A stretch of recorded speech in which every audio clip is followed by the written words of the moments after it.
Good morning, well, good afternoon, members of council. Um, I'd like to call the Park and Recreation meeting to order. Madam Clerk, can you please read the roll? Sure. Neal, Here. Mosley, Aye.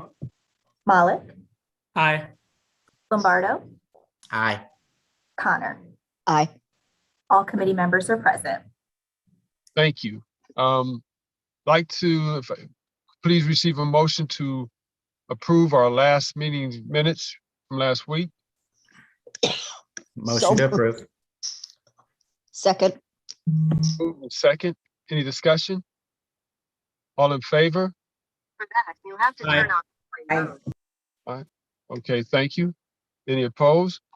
Here we have one piece that sits before us.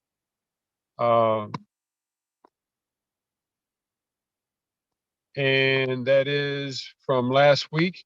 And it reads, there was an ordinance authorizing the purchasing agent or their designee to enter into a contract or contracts after publicly advertising for bid to purchase a new showmobile for the use by the Park and Recreation Division and declaring an emergency. We took time on that last week.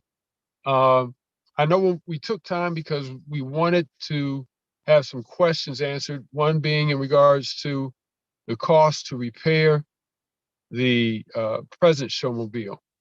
I did have a chance to talk to Mr. Volman and Ms. Schmokel. I don't know if they're online. Do any members of council still have questions regarding that? I know Mr. Lombardo, I believe you had a question as well. Yeah, I think the questions were that, yeah, how much does it cost to repair the old one and what's the life of it? Because, you know, again, if these things are only supposed to last 10 years and we're on year, 19, it's probably not going to be worth it to repair the old one.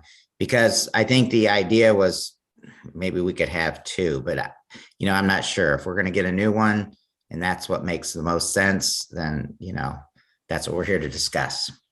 Thank you. And Councilman, I can try to address that if you'd like. Yes, sir. All right. Just, we did dig more into it, and the showmobile itself we've had for 24 years. So more than 10 or 19.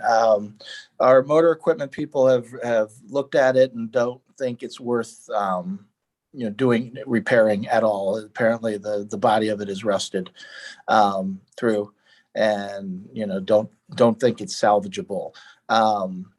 Would like to go ahead with the new one, and I think, as I mentioned last week, what I would like to do is basically get a bid on for the new showmobile, and also see if they would give us a credit for the old one.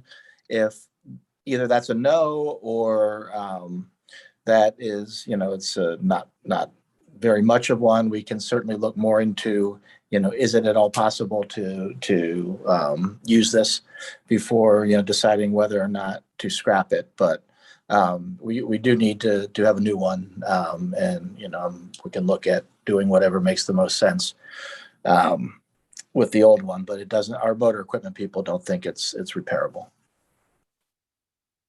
Now, Mr. Volman, didn't you say you are going to, when it comes time to whoever secures a bid, see what the trade-in value or what their opinion of it is? Well, I think what we can do and is put in, hey, block one, how much does it cost, for the new one? And two, what credit would you give for, to take possession of the old one? And maybe it's nothing, maybe not, they wouldn't want it. I don't have any idea, but it's a way to do the bid and also test all of our options, just to make sure we're making the right decision. Thank you. Because I mean, like Councilman Lombardo, if it's possible for us to have this one, it would be great. Yeah. But you may have mentioned this in your explanation, but I think when you shared with me, you said we got this present showmobile gave us a 24-year lifespan. Yep. It's we've had for 24 years. Okay, thank you. Are there any other questions from members of committee or from council? Mr. Chair, I'm not sure if you can see, Councilman Malik has his hand raised. Okay, thank you, Madam Clerk. Councilman Malik? Thank you, Mr. Chair. I think that, when we looked at the original thing, there is a little, it's an expensive thing to buy a showmobile, but I think 24 years clearly shows that I think we've gotten our money's worth. I think the idea of having a potential trade-in is definitely great. But I do think it would make sense to move forward with this ordinance. The only other thing I would say is that if it's not valuable as a trade-in, perhaps there's some way in which it could become some kind of permanent installation in one of the parks. I think the least creative person on this call, so that's not for me to say. But obviously we want people to be safe as well. But if there's any creative reuse of it, perhaps that's a direction we could go in as well. Good idea, Councilman. Certainly. We can certainly look at that.